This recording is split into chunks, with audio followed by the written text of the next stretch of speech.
নমস্কাৰ বহুতো গুৰুত্বপূৰ্ণ বাতৰিৰ সৈতে মই মানসী আপোনাক স্বাগতম জনাইছো পুৱাৰ বাতৰিলৈ বাতৰিবোৰ আৰম্ভ কৰাৰ আগতে আপোনাক জনাব বিচাৰিছো যদি এতিয়ালৈকে বাডিজ লাইভ চেনেলটো সাবস্ক্ৰাইব কৰা নাই তেনে সাবস্ক্ৰাইব কৰি লওক আৰু লগতে বেল আইকনটো বজাই দিবলৈ নাপাহৰিব কিছুমান গুৰুত্বপূৰ্ণ বাতৰিৰ লগতে নতুন আপডেটৰ বিষয়ে জানিবলৈ আৰম্ভ কৰিছো প্ৰথমটো বাতৰিৰ পৰা শিৱসাগৰ জিলাৰ নামতি ৰজাবাৰী গাঁৱত আজি পুৱতি নিশা এটা প্ৰকাণ্ড নাহৰ ফুটুকি পিঞ্জৰাবদ্ধ হয় জিলাখনৰ গেলেকী আঠখেল বন বিভাগে স্থানীয় ৰাইজৰ দাবীত উক্ত অঞ্চলটোৰ এখন বাগিচাত পিঞ্জৰা পতা ব্যৱস্থা কৰিছিল ৰজাবাৰী অঞ্চলটো দীৰ্ঘদিন ধৰি পোহনীয়া জীৱ-জন্তু ভক্ষণ কৰি সন্ত্ৰাস চলাই আহিছিল নাহৰ ফুটুকিটোৱে পিঞ্জৰাবদ্ধ হোৱা নাহৰ ফুটুকিটো চাবৰ বাবে বহু লোকৰ সমাগম হয় কথাটো হ'ল কি এই আজিলৈকে এটা নহয় আমাৰ এটা মানে প্ৰতি নিশাই গধূলি হোৱা মাত্ৰক আমাৰ ইয়াত বাঘৰ উৎপাত হয়েই আৰু মোৰ নিজৰ প্ৰায় 400মান হাঁহেই মাৰি পেলালে অৱশ্যে গৰু ছাগলী মাৰিব পৰা নাই কেলৈ আমাৰ ৰখীয়া থাকে কিন্তু হাঁহখিনি নিশা থাকে নিশা প্ৰায় এতিয়ালৈকে 400ৰ ওপৰত হাঁহ মাৰিলে সেইকাৰণে কৰোঁ আজি 3 দিনৰ আগত গৈ ফৰেষ্ট ডিপাৰ্টমেণ্টত গৈ পেলাই গঁৰালটো আনিলোঁ আনি আজি 2 দিন হৈছিলে আৰু এই এনেকৈ কৰাটো হ'ল কিন্তু এইটোৱে নহয় আৰু ইয়াতকৈ ডাঙৰো আছে আৰু সৰুও আছে সেইটো মানে একেলগে আজি 10 দিনমানৰ আগত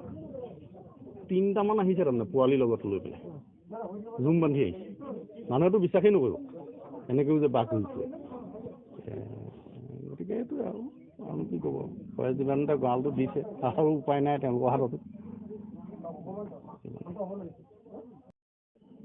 নামতি অঞ্চলত আজি বহুত দিন ধৰি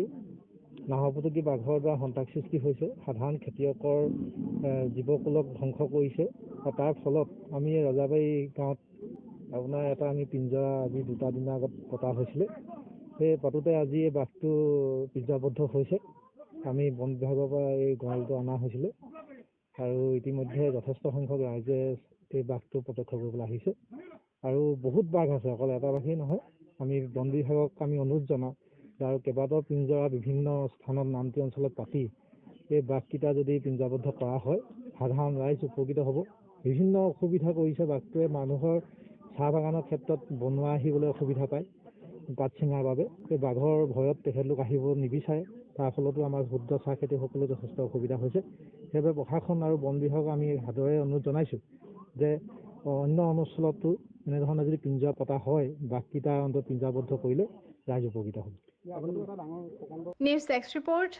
বাডিজ লাইভ যদি বাতৰিবোৰ শুনি আপোনাৰ ভাল লাগিছে আৰু আগলৈ এনেকুৱা বাতৰিৰ লগতে কিছুমান নজনা কথা